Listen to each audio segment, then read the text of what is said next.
Recently the citizen protein project ने एक report release करी जिसमें उन्होंने ये क्लेम किया कि 70% of Indian protein supplement market में जो प्रोडक्ट्स बेचे जा रहे हैं वो मिसलेबल्ड हैं और 14% में टॉक्सिन्स पाए गए हैं। इस स्टडी को काफ़ी सारे न्यूज़ आउटलेट्स ने पिकअप किया और घर घर पहुंचा दिया और काफ़ी ज़्यादा फियर क्रिएट कर दिया अबाउट सप्लीमेंट्स। जब इन आर्टिकल्स को मैंने पढ़ा तो मैं भी काफ़ी ज़्यादा शॉक हो गया, but not for the reasons that you are probably thinking. मैं हैरान था ये सोच के कि इतनी बड़ी मार्केट में जहाँ पे इतने सारे सप्लीमेंट्स बिकते हैं उसमें 70% सप्लीमेंट्स गलत कैसे हो सकते हैं।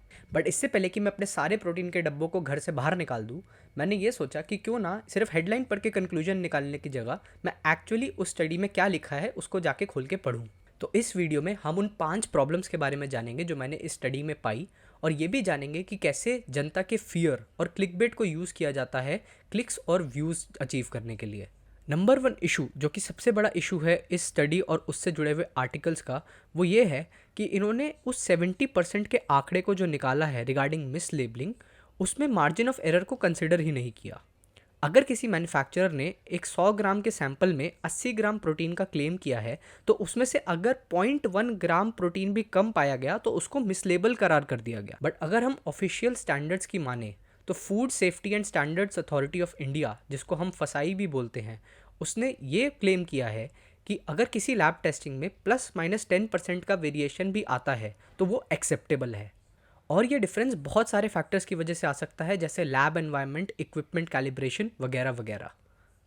अगर कोई मैन्युफैक्चरर अपने प्रोटीन में 80 ग्राम प्रोटीन क्लेम करता है और 3 लैब टेस्ट में हमें उसकी रीडिंग 70 ग्राम, 75 ग्राम और 90 ग्राम मिलती है तो हम उसको मिसलेबल करार नहीं करेंगे।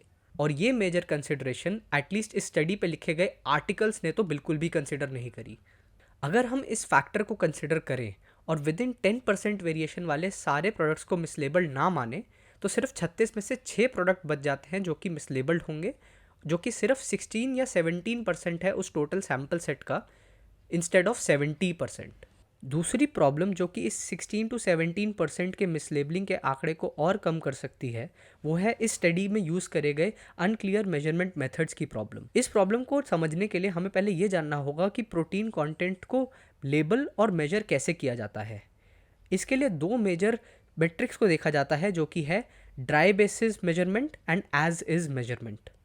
एज इज बेसिस किसी भी प्रोटीन सैंपल में वो कंटेंट होता है प्रोटीन का जो आपकी बॉडी के एब्जॉर्प्शन के लिए अवेलेबल है, जबकि ड्राई बेसिस इसमें और भी कुछ फैक्टर्स को ऐड कर देता है जैसे कि मॉइस्चर, और उस रीडिंग को बढ़ा देता है। एंड आम तौर पर ड्राई बेसिस की वैल्यू एज इज बेसिस से ज़्यादा आती है बिकॉज उसमें मॉइस्चर जैसे और भी फैक्टर्स को इंक्लूड किया जाता है, एंड इससे लगभग 5% का फ़र्क आ जाता है। जैसे कि अगर किसी सैंपल में एज इज बेसिस की वैल्यू 20 ग्राम है तो जनरली ड्राई बेसिस की वैल्यू 21 ग्राम के करीब होती है। दिक्कत यहाँ पे ये आती है कि इस स्टडी ने ये डिस्क्लोज नहीं किया कि इसने प्रोटीन सप्लीमेंट के कौन से मेजरमेंट वैल्यू को अपने लैब टेस्ट के रिजल्ट से कंपेयर किया। अगर हम वर्स्ट केस माने और ये सोचे कि इन्होंने ड्राई बेसिस लिखी हुई वैल्यू को अपने लैब रिजल्ट्स के एज इज बेसिस से कंपेयर किया तो हमें एक फर्दर 5% का एडजस्टमेंट लगाना होगा रिजल्ट से, जिससे जो 17% मिसलेबलिंग का क्राइटेरिया हमने लास्ट पॉइंट में रीच किया था उसको फर्दर घट के 8% पे लाया जाएगा। अब आप खुद सोचिए, कहाँ 70% का मिसलेबलिंग क्लेम और कहाँ ये 8% की एक्चुअल मिसलेबलिंग की वैल्यू।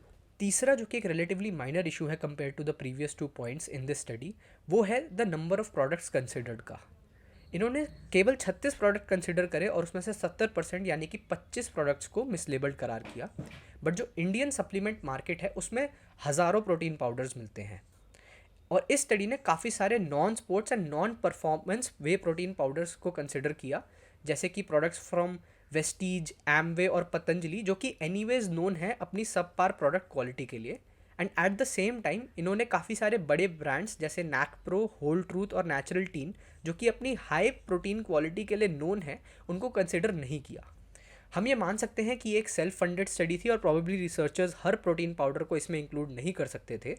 बट सिर्फ 36 प्रोडक्ट्स के बेसिस पे एक पूरी इंडस्ट्री के बारे में कंक्लूजन्स निकालना प्रॉबेबली थोड़ा सा अनफेयर है उन प्लेयर्स और कंपनीज पे जो कि एथिकली और अच्छे से काम करके बिजनेस बनाना चाह रही हैं।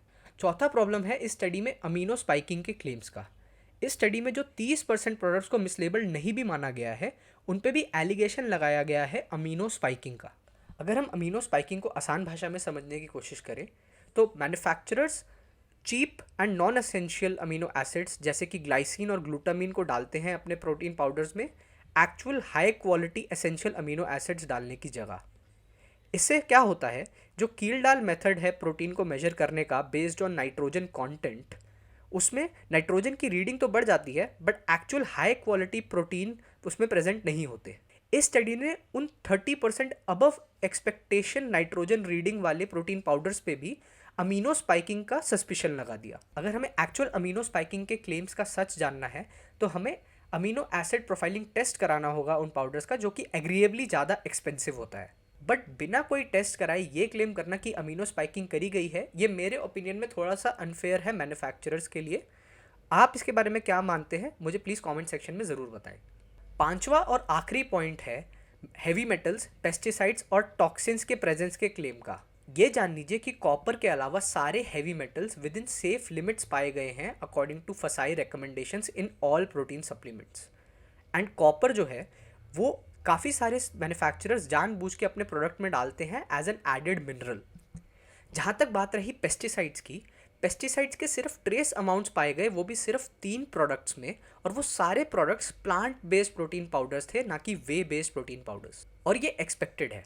मैं आपको ऐसी काफ़ी सारी स्टडीज़ दिखा सकता हूँ जो ना कि सिर्फ प्रोटीन सप्लीमेंट्स बट हमारे रोज़मर्रा के खाने जैसे फल, सब्जियाँ और मसालों में भी हाई लेवल ऑफ पेस्टिसाइड्स और टॉक्सिन्स को पाती हैं। एंड ये अमाउंट काफ़ी ज़्यादा होते हैं compare to what amount is found in these whey protein supplements. अगर आप इतना ज़्यादा डरने लग जाएंगे इन ट्रेस अमाउंट से तो आपको तो सांस लेना और पानी पीना भी छोड़ना पड़ेगा।